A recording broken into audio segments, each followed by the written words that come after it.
il est hors de question qu'on continue de saccager des arbres qui ne sont pas dangereux, qui ne sont pas malades. Partout, la planète brûle. Donc il y a un moment où il va falloir que les citoyens s'y mettent. On est dans le centre-ville de Lannion, en plein centre. On est sur le petit parc qui est à côté qui fait partie de l'ensemble avec le palais de justice. On est sur un parc qui est assez ancien quand même, puisqu'on a des arbres qui sont entre autres classés remarquables, comme le chêne vert qui est là, qui est dit chêne d'Henri IV et qui aurait un âge estimé entre 300 et 350 ans. Donc là, sur l'ensemble du parc, on a plusieurs arbres qui sont prévus d'être abattus pour un projet piloté notamment par LTC, Lannion Trégor Communauté, qui souhaiterait créer une école de musique, réhabiliter le palais de justice et agrandir en créant un auditorium ici d'environ 150 places. Le souci, c'est que les futurs professeurs qui vont utiliser ce lieu sont venus nous voir en nous disant que de toute façon, ça ne serait pas assez grand pour leurs besoins. Et ils veulent abattre pour le moment 4 arbres dans ce parc. Ce fameux chêne vert, ils ne peuvent pas y toucher. C'est un arbre qui a été classé ce qu'on appelle arbre remarquable. Donc ils ne peuvent pas y toucher.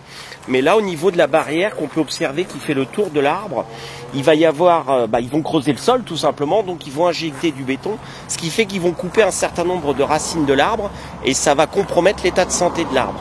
De plus, des études récentes démontrent que les arbres, quand ils sont proches les uns des autres comme ça, il y a des interactions. Donc quand il va y avoir abattage d'arbres, il y a des calculs qui ont été faits qu'on pourrait perdre jusqu'à 2/3 du couvert végétal existant. Et le tiers restant va être impacté par ça. L'auditorium, très clairement, il serait positionné au niveau de la cour gravillonnée où on est là. Donc il y aurait un accès qui partirait du palais de justice et qui viendrait là. Sauf qu'en plus, le bâtiment va être recouvert de plaques de cuivre.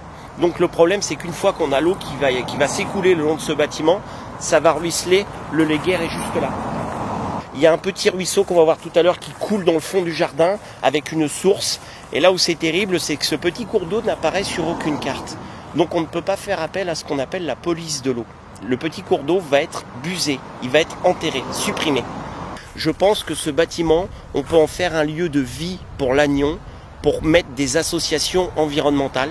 Je reste persuadé que ça dynamiserait beaucoup plus le centre-ville d'utiliser ce lieu avec ce parc pour accueillir les gens et leur montrer comment vivre une écologie autrement. En début de semaine, donc mardi soir, sur les coups de 22h, 22h30, j'ai été informé de la signature d'un arrêté du maire de Lannion pour faire l'abattage des arbres donc, du parc, qui sont d'une part ce magnolia, ce qu'on appelle un Magnolia soulangeana. C'est un magnolia qui fleurit au début du printemps. On a un deuxième magnolia qui est derrière, qui est beaucoup plus grand. C'est ce qu'on appelle un Magnolia grandiflora. Ces deux arbres-là, entre autres, vont être coupés. Et derrière, on a un grand marronnier de 100-120 ans et un saule pleureur également centenaire qui vont être coupés. Donc moi, mardi soir, par rapport à ça, je suis arrivé pour voir ce qui se passait dans le parc. J'ai rien vu.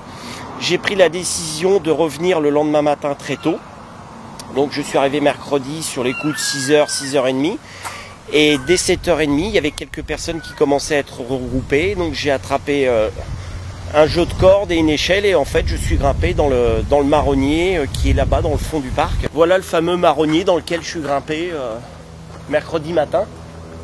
Pendant une petite heure et demie, 2 heures. Je sais que depuis mercredi après-midi et jeudi matin surtout, après mon passage dans la presse locale, j'ai eu beaucoup de retours sur Internet, des gens qui me soutiennent. Et ça a permis de donner un éclairage assez inattendu. Mercredi en fin de journée, on a reçu un message nous indiquant que le maire suspendait temporairement l'arrêté d'abattage. Moi, le but en faisant ça, c'était aussi de gagner du temps. Si on a gagné du temps, ça nous permet de mobiliser les gens et de prévenir tout le monde. On a été pris de court, hein. Il faut bien avouer que c'est difficile. Je ne suis pas là pour accuser les gens, mais j'ai quand même l'impression que le maire, il a voulu faire ça un petit peu en planque et dans la précipitation, pour pas qu'on ait le temps de réagir. Parce que ce qu'il faut savoir, c'est que d'une part, le permis de construire, il y a 2 mois de délai, il a été déposé le 22 juillet, donc on a jusqu'au 22 septembre pour le contester. Donc il faut quand même laisser le temps, pas faire les travaux avant. Ce qui est terrible, c'est que l'arrêté, le recours n'est pas suspensif. C'est là où c'est écœurant. C'est qu'on a le droit de faire un recours, Mais si on gagne le recours, ça les aura peut-être pas empêchés d'abattre les arbres. Une fois que les arbres seront abattus, on peut gagner, mais sur le principe. Mais les arbres, on ne va pas les recoller. Pour moi, ces arbres, au-delà de l'aspect patrimonial, ce sont des machines à recyclage de carbone phénoménales. Ça recycle plusieurs tonnes de carbone. Alors vous pouvez replanter 10, 15, 20 arbres qui ont une quinzaine d'années. C'est pas pour autant que vous aurez la puissance, je dis bien la puissance de recyclage d'un arbre comme celui-là. Ce qui est terrible, c'est qu'il y a quand même une grande partie de la population de Lannion qui n'était pas au courant de ça. Donc ce qu'on a réussi à faire, modestement, si au moins j'ai permis de faire un petit coup d'éclairage, notamment par la presse écrite, pour que les gens se rendent compte de ça, c'est déjà pour moi une première victoire. Donc j'espère que les Lagnonnais vont nous rejoindre et ne pas se laisser faire, parce qu'il y a beaucoup de gens qui ne sont pas au courant de ça et qui sont très surpris que le maire fasse un passage en force à ce point-là. Donc maintenant, on verra l'acte 2, comment ça va se passer. Dans la semaine à venir, on a le recours, mais on maintient une surveillance.